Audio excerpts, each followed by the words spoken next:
You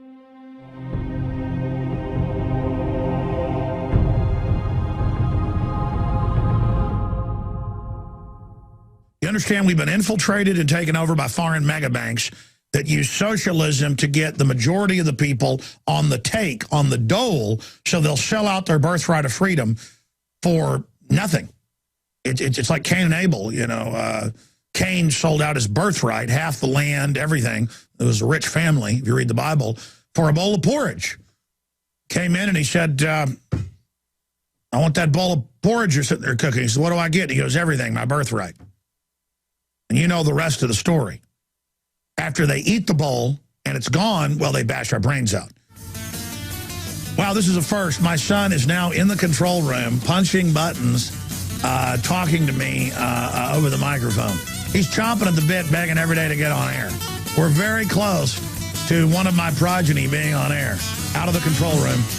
My son, who's 10 years old, and I'm not just saying this because he's my son, I will put him on air soon. He's going to be part of the news team here because he keeps begging to do it.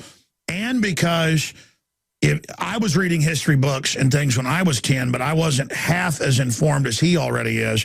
And I always conflate stories. When it's news and information, I almost always get it right. I make some mistakes. We correct it when I do.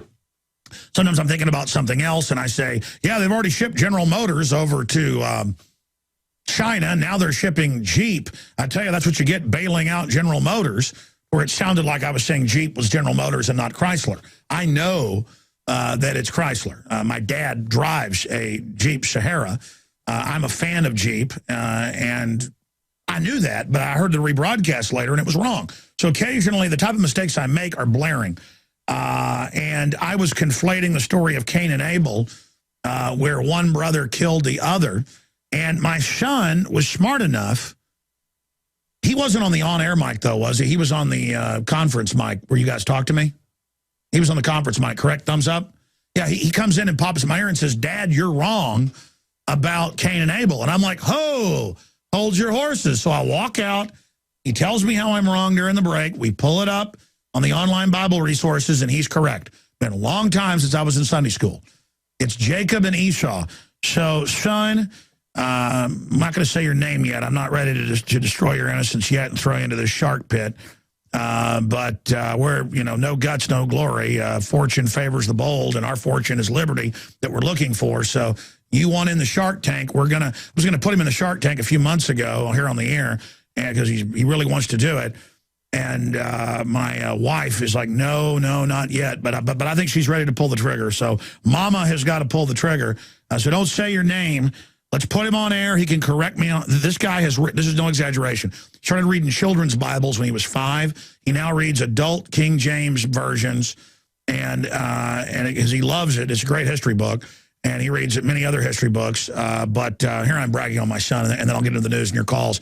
But son, you can now correct me live on air. Go ahead. Well, Dad, if you look at the Bible, you got it right that they do get into a big fight, but his mom gets him out of there before Esau can bash his brains out. And also, you got it right about the soup. You just got their names wrong. I'm sorry about interrupting the show. No, you didn't. Listen, the guys all the time hear me make mistakes, and they don't correct me. And I've asked them, at least when I go to break, to correct me, because when they kind of shout corrections at me, you know, then I'm not quite picking up what they're saying half the time, probably because I'm half deaf. But thank you so much for that. Tell us about the story of the brother that sold his birthright, and then how I conflated. That means kind of like you take two sides of the card deck and you know, put them in together. I know you know what conflate means. What's the story of Cain and Abel then? I know one brother killed the other. What was that fight over? That was over the soup, wasn't it? Or was that the other guys? It was over, actually, a sacrifice to God. Because God was pleased with Abel's sacrifice because it was a flesh and blood sacrifice, and not Cain's sacrifice because it was actually a fruit and vegetable sacrifice. You see, Cain was a farmer and Abel was a shepherd. By the way, Wes in there is a big Bible guy, goes to church multiple times a week, reads the Bible with his children every day, and he's in there nodding his head. So see, this is not scripted. I mean, the crews here, they saw my son just came, knew how to hit the button and talk to me on air, I guess from watching, took over the show, and now during the break I said, well, go ahead and officially come on the air then and correct us. So that's the Cain and Abel story. What's the other story that I mixed with the Cain and Abel story? You see, Esau was the oldest brother by like a few seconds. He came out, they were actually twins. Jacob and Esau were twins. He came out first, so he got the double portion of his father's wealth. Wasn't the other one holding on to the other guy's foot? Or was that the twins that Abraham had? Well, they weren't. They were fraternal twins, right? And then it made the two nations. No, that was the kid that came later. See, my problem is I got to revisit the Bible because I know this news stuff, but now when it comes to the Bible, it's all just mixed together. Okay, so can I continue the story now? Yes, go ahead. Okay. They grew up. Esau was like the best in the tribe at hunting, and he was his father's favorite.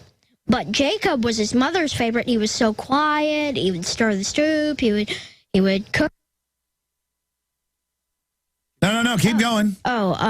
It just got cut out for a minute. And so this sort of caused a dynamic between the brothers where Jacob was really jealous of Esau. And one night, Esau had come home from hunting. He had a big deer. And, I mean, he didn't have any deer. And he was hungry. Yeah, and he was hungry, and he saw Jacob starting to stoop, and Jacob was very clever, while his brother was pretty much stupid. And he tricked Esau into trading the soup for his birthright. All right. Well, thank you so much for that story. Again, this is unscripted, and you've done a great job. Guys, you see why he's going to do so good on air?